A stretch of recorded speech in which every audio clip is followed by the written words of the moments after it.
didn't respond because he was busy doing something with Dad. So I know at that time you weren't necessarily giving him a direction, but you were trying to get his attention to show him a toy or I don't know, whatever. But that eye contact is really important because at their age they're very stimulated with everything going around, anything bright and shiny and loud and noisy and new. They're gonna gravitate to that.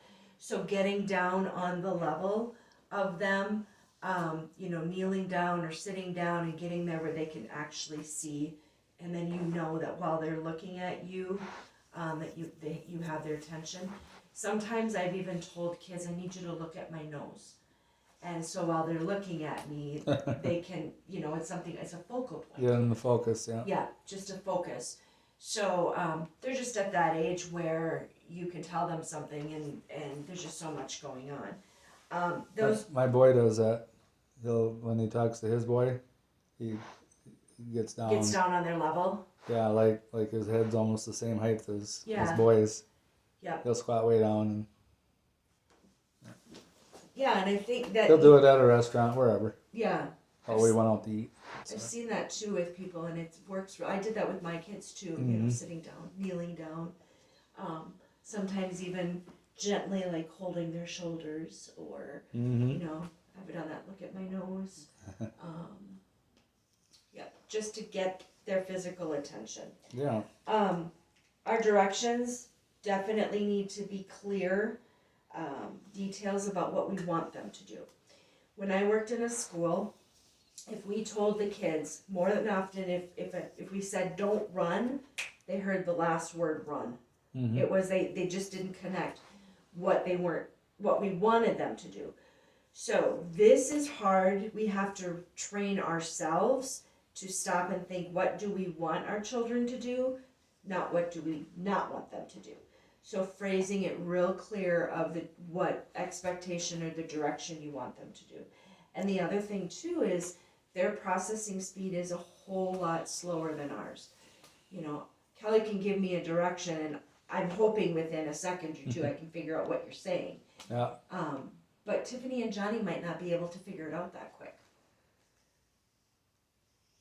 They're smart kids. I'm not saying that they wouldn't, but maybe, if there might be a direction that they just have to process what is it that you're asking. Well, and you want to keep it at their level too, right? Yeah, very simple. Simple and in terms that they understand. And remember, Tiffany at her developmental age can do 2-step directions. Johnny should be able to do 3 to 4. So giving Tiffany more than 2 steps might be difficult for her to remember. Mm-hmm. It's just because she's 2. Right. So, pick up the doll and bring it to me. She should be able to figure that out. Where Johnny might be able to, pick up the toy, put it in the bag, and bring it to me. He should be able to work on those 3 steps. Yeah, I heard the other day too that the timeout thing was capped off at 5. Yes. Yep. Capped off at 5 minutes. And I must have missed that part when they first was told the age. So maybe the directions too would be capped off at a certain point because even we can only remember so much. Yeah. I don't know about you, but I'm getting to the point where I walk into a room and forget what I go into a room for. Well, some people have. Oh yeah, it happens to me all the time. Or not all the time, but more often than it used to.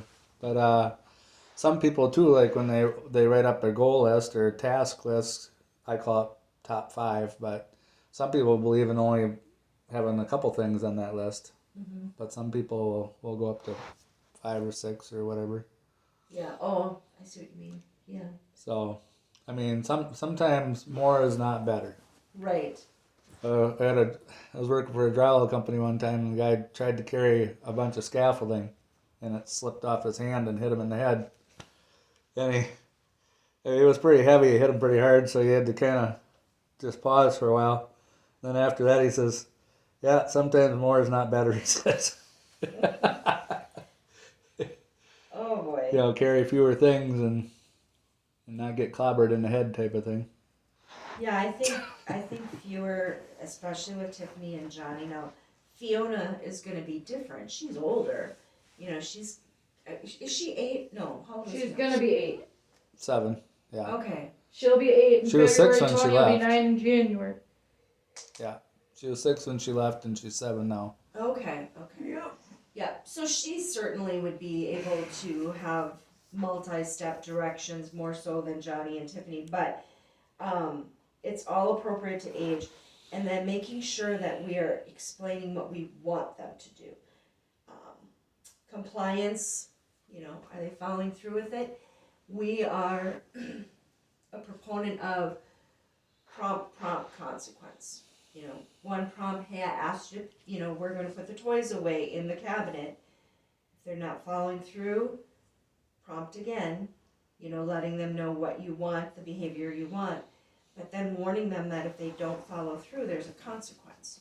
Consequences are, I always laugh because we have to train ourselves before we can even train our kids. It's easy for us to just pick up the toys ourselves or forget it, I'll do it myself. It's easier than to deal with behaviors or to deal with the frustration. But consequences for kids your age, I wanted to talk about what consequences you as a couple feel are appropriate for Tiffany and Johnny. Yeah, I've always heard it called the 3-strike rule. Oh, okay. You guys call it prompt, whatever. Prompt, consequence, I just call it 3-strike rule. Yeah. 3 strikes and you're out. 3 strikes and you're out. And the first time I ever heard that rule was I was playing in a band. The band leader said it. That's the first time I ever remember hearing it. Mm-hmm. But just last week I was reading up about the government does it with, I don't know, I don't remember what it was for anymore. Something to do with money or banks or something. But Oh, really? yeah, so they implement it.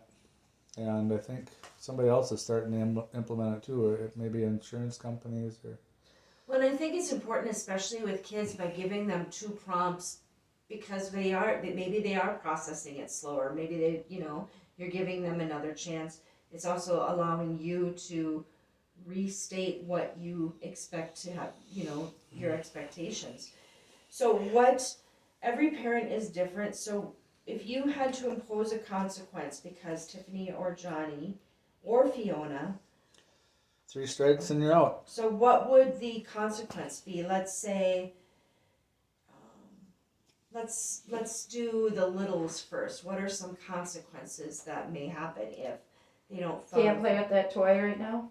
Okay. So what give us an example of what might they. Let's say picking up. Let's Get try prompted. that scenario.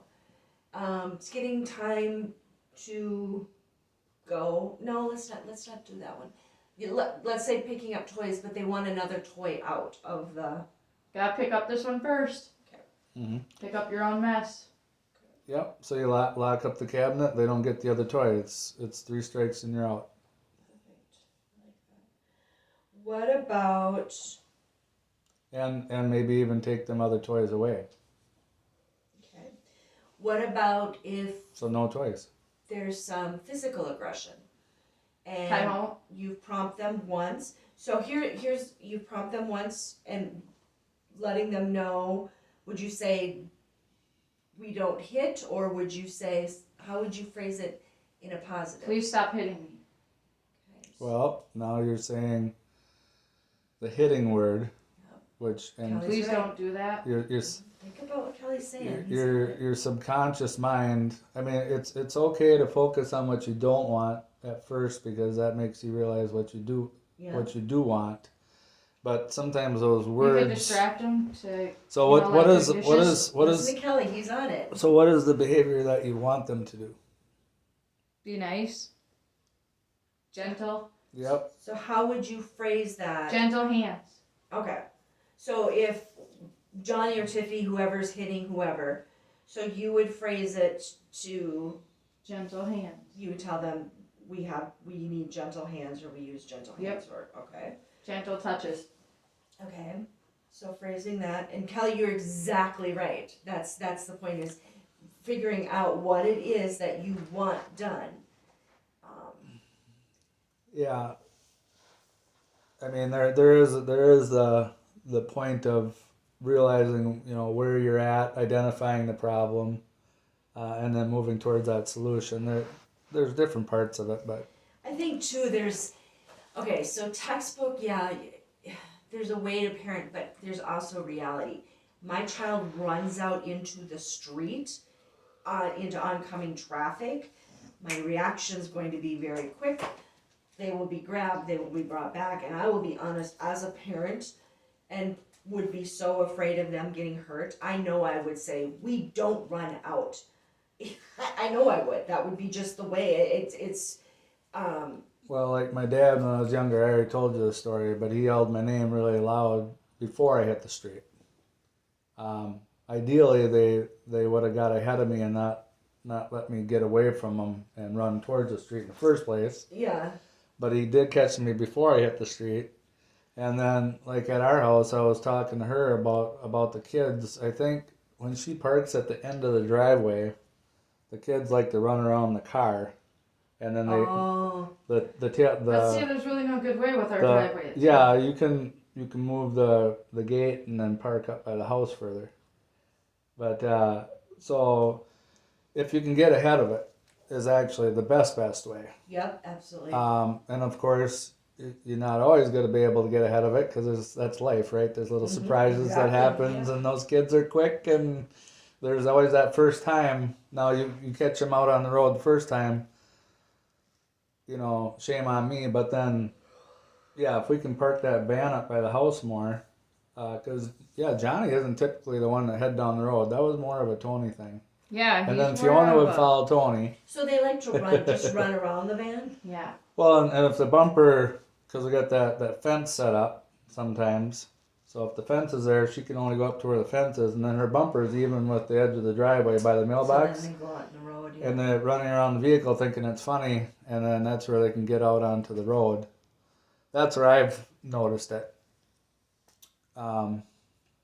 So if you just move the fence and park up by the house, you know, because if it's just her and there's four of them, and I'm not Like around my to help, mom you got to do said. something to keep them safe. Yeah. Like my mom said, that have a fenced in yard. Well, it's easier said than done, though. Well, yeah, you can get a bigger driveway, get out in the country. That's where I grew up. We had a big driveway, and we were able to park however many feet away from the road. What did that that thing thing scare you, Kelly?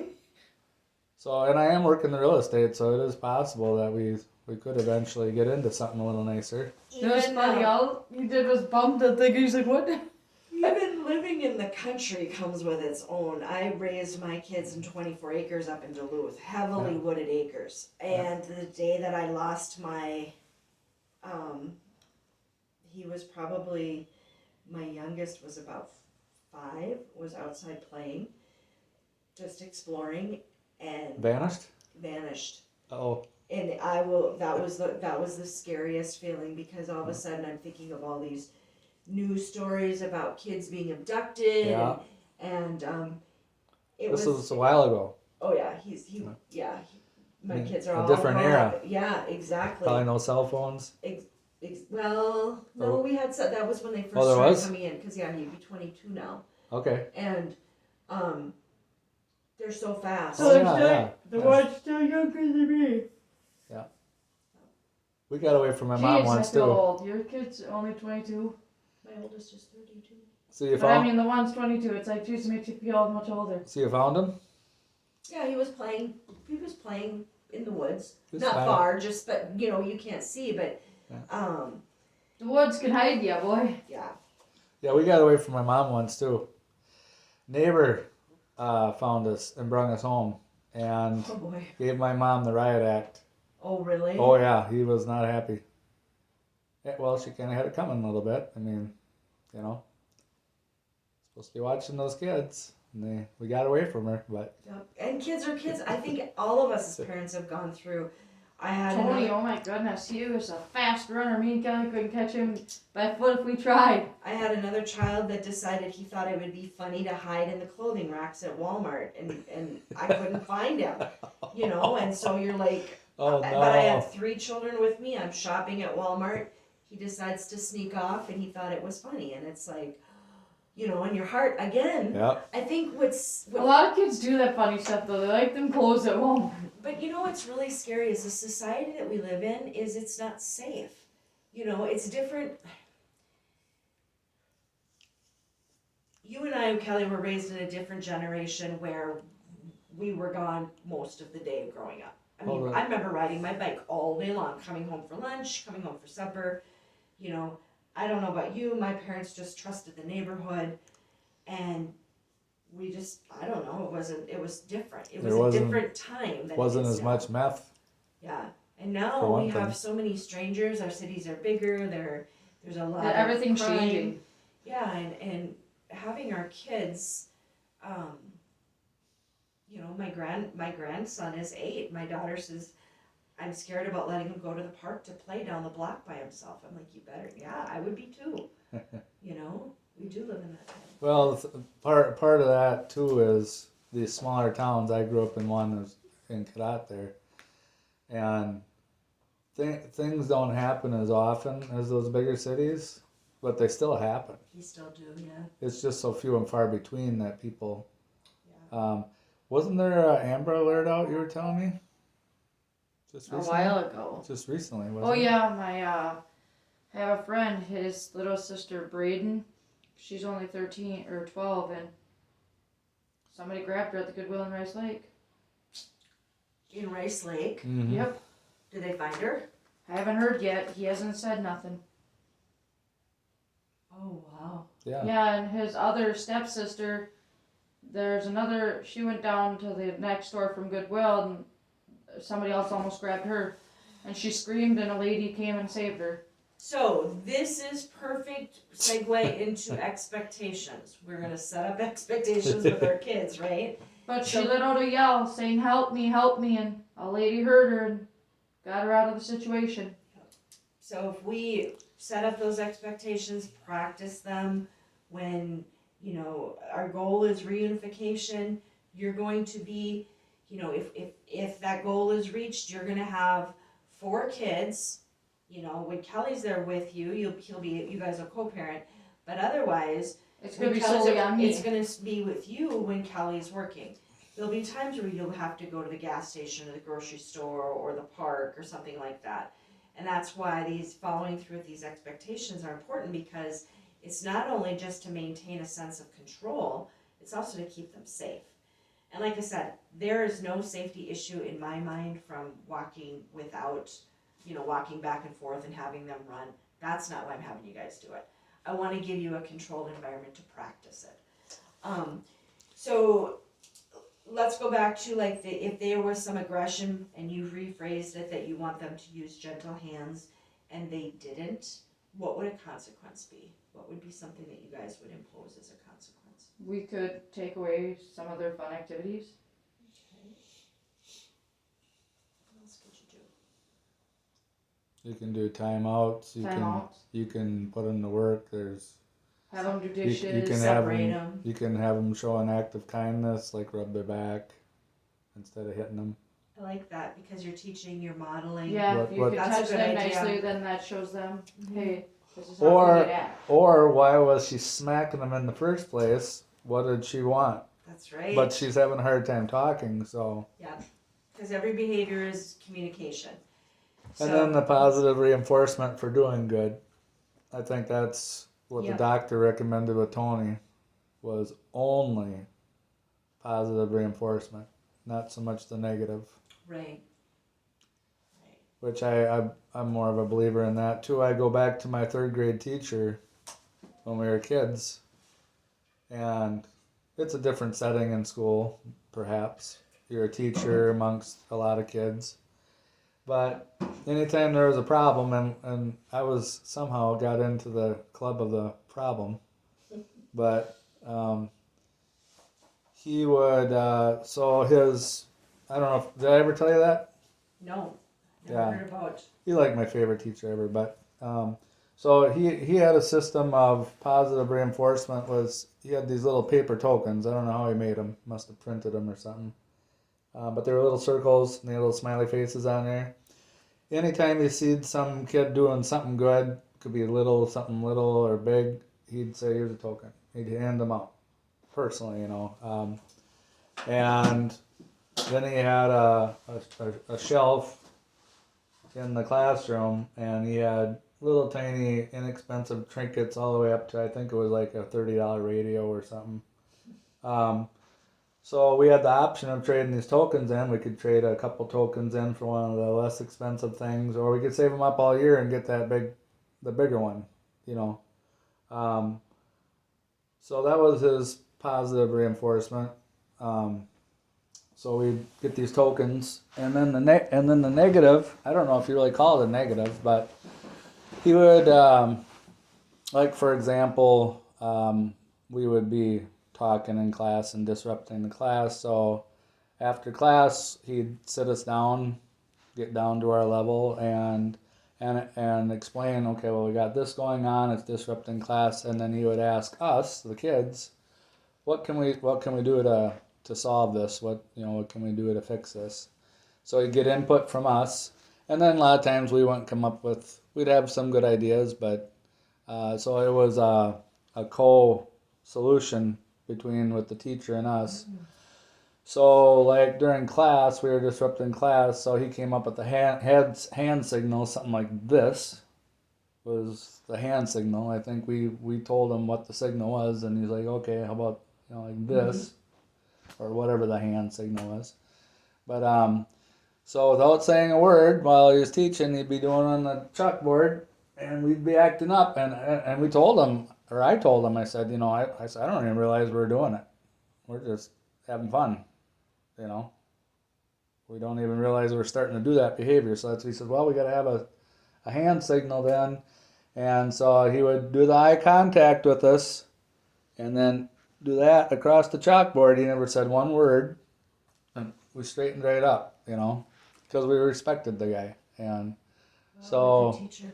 Yeah, he was an extremely good teacher. But he would educate us on, okay, we can't have this disruption. So here's the hand signal. We all agreed to straighten up. We had that expectation, and yeah, that was also the year that we tipped that, not that same shelf with all the stuff on it, but a similar divider shelf. It was between classrooms.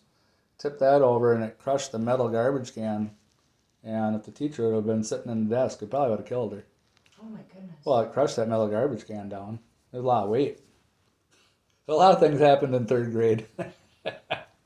Wow. But, yeah. What, wow, yeah. So the last thing I wanted to, and then I'll let you guys go, but the last thing is, so we've talked about consequences. And those are consequences that you guys would impose. But there's such a thing as natural consequences. Yeah. So, which are a good learning tool. Yeah. Myself, some of the biggest lessons I've learned in life have been natural consequences. Yeah. So for Johnny and Tiffany, and Fiona, because they all come in for sessions here, what would be some natural consequences maybe that they would have if they were, choose a scenario.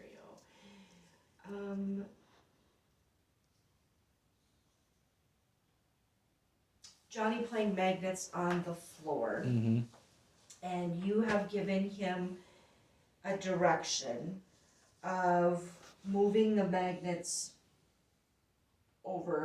away from the rest of the toys and Tiffany. What may be a natural consequence if he doesn't follow your direction?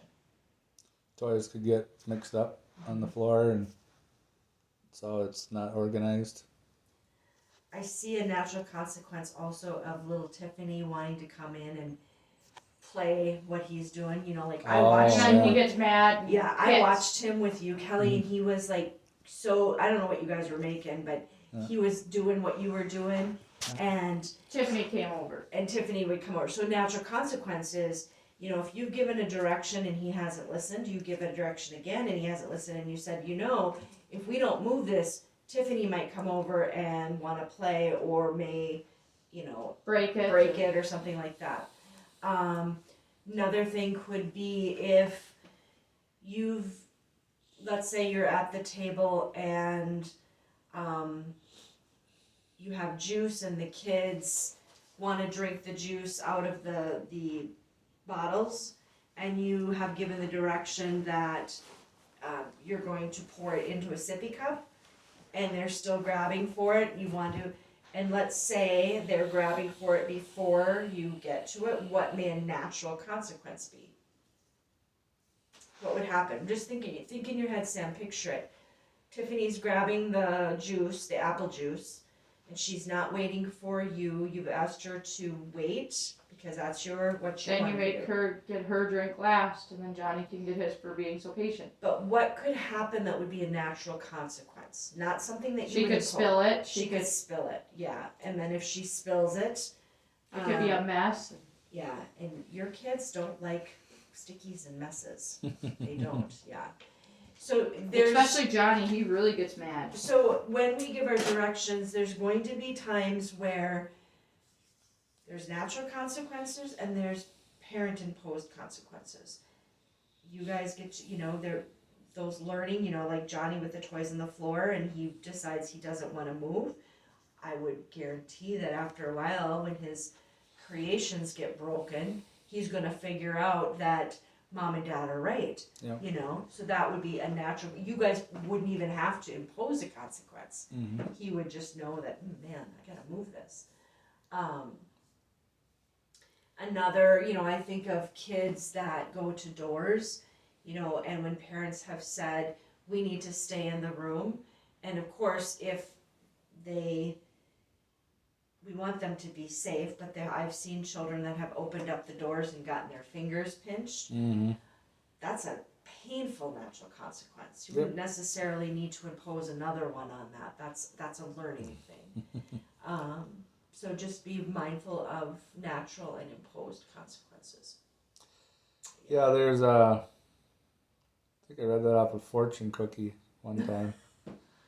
The Chinese, they got all these different, but or Asian or whatever they are. But it said something about to the effect of, like, if your children don't want to listen to you, let them learn by adversity. Sometimes that happens. Because we want them to learn from our mistakes. Like, we don't want to see them. We want to protect them. We don't want to see them, you know, mess up like we did. But there's also the analogy of, like, you know, you could tell Johnny, not that coffee's hot, Johnny. Don't stick your hand in that coffee. Mm-hmm. Don't do it. Now, it's got to be up to him, right? Whether he's gonna listen to you that it's hot, or is he gonna stick his hand in there and find out for himself? Yeah. Because life experience teaches, not words. Words don't teach. Not truly. Sometimes they do. So. All right. Well, then tomorrow, Hannah said she should be here tomorrow with her. She's gonna get her mom to bring her tomorrow. Okay. I was gonna mention too, another thing I noticed about our last session. Yeah. I think you had brought up something about Johnny hurting or something, and it wasn't that long after that was mentioned. So I'm just wondering, you know, he started saying his ear was hurting, but then he had some real tears too, so maybe it really was hurting. Mm-hmm. But I was wondering if it might be better not to say he's hurting, like, because that'll bring back memories. out of hearing, out of mind type of thing. Because Hannah's the one that brought it up to me the night before, saying that his ear hurt. Yeah, I'm just wondering if that would be something that would be a good idea or not.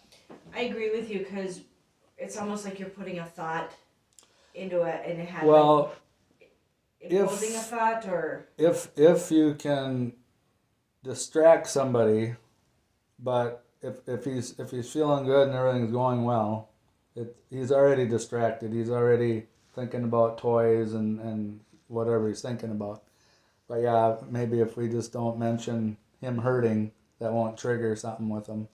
That's just something I noticed. It was like a minute or two after, I think. He started saying things are hurting. But if we don't mention that, or, well, it's out of sight, out of mind, out of whatever, hearing, out of mind, same Did he, concept. did you guys let Hannah know that he had mentioned his ears were hurting? Did Oh she yeah, I take did. it? Okay.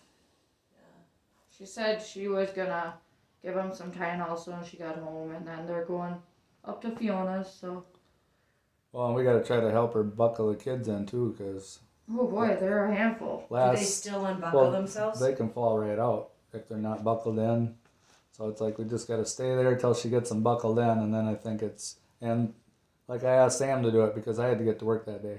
Yeah. So she stayed by the door so they didn't topple out and Or try running. Or run off or whatever. who knows what a kid's gonna try. So it's Yeah. it's a handful for Hannah too. Then Yeah, Yeah, exactly. let alone when I was trying to get him in the car when I had him. yeah. That was a trick and a half. So I know the struggle Hannah's going through. and that's part of the concerns But we then have don't, when you they're know- at foster care. It's like we're not there to if they head for the road, you know. So that's it'd be good when we get them back. When you guys leave, But see, the cool thing is when usually if I go somewhere in the evening and when Tony was there, I wouldn't even ask him, and he'd just say, "Johnny, do you want Big Brother?" And Johnny just squeezes little hand.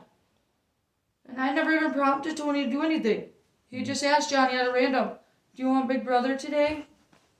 Yeah. And Johnny just clamped to him like he was you, Kelly. It was just so out of random. when the kids come here and then you guys leave, is there like when you get up to the parking lot, do they take off running or do Oh, they? Johnny's tried a few times. Well, we try to have them hold our hand. Okay, good. But Because- Hannah, she just kind of lets him walk behind her. But I'm even commenting like when they're at their house. Yeah. Oh, I we see. don't have that control of keeping them off.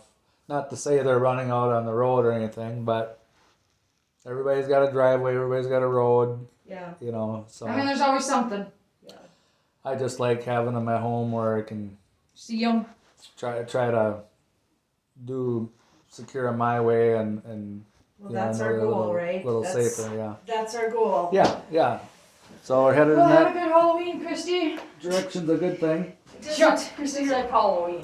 Be here. I don't even have any candy. I don't know. I'll have the kids. I've never been home on a Halloween. I like so. the look you gave me. Like Halloween, really. I'm gonna be Yeah, here. it's a little different at my age with no kids, so. Did you guys notice? What's my Halloween? Bye, Sam. I was gonna mention this last time I was here, but there's an outlet in the main lobby that's broke. Did you guys notice the plate? No. Yeah. Just gonna mention that. No, I didn't. I don't ever really come out there. I mean, I come out We, but I don't look. the health department wrote us up for outlet, and it looks like it's Oh. broke, Yep. but ours, the kids colored magic marker on there, so they wrote us up for a broken outlet, and it's Yep. not even broke, but it looks like it's broke because Yeah. it's magic markered. No, I'll take a picture and I'm wondering if it's the, I'm wondering if we get a It's just the cover, I think. cover. That's all it is. Yep, thank you for letting me know about Yep, that. no problem. All right, have a good day. Yep. We'll see you tomorrow. You two guys, Oh, no, I won't see you tomorrow. I'll see you Friday. yeah. Yeah. Or we're not gonna see you tomorrow? Tomorrow's Tuesday. It's Ann and Sam's day, but you're not coming. No, that's the other thing I forgot to mention. I was gonna mention it. Ann might be gone. Oh, that's fine. Sam will still have her time. Yeah, so. she might be moving out, so Really? maybe. So yeah, but yeah, you won't be seeing me, but you'll see Sam tomorrow then. All right. Okay? All right. Bye, Kelly. Thanks, bye.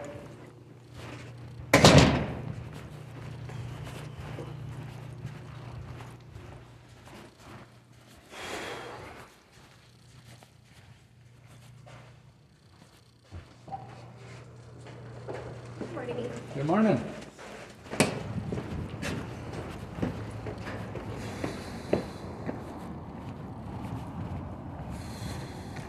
Oh, shit.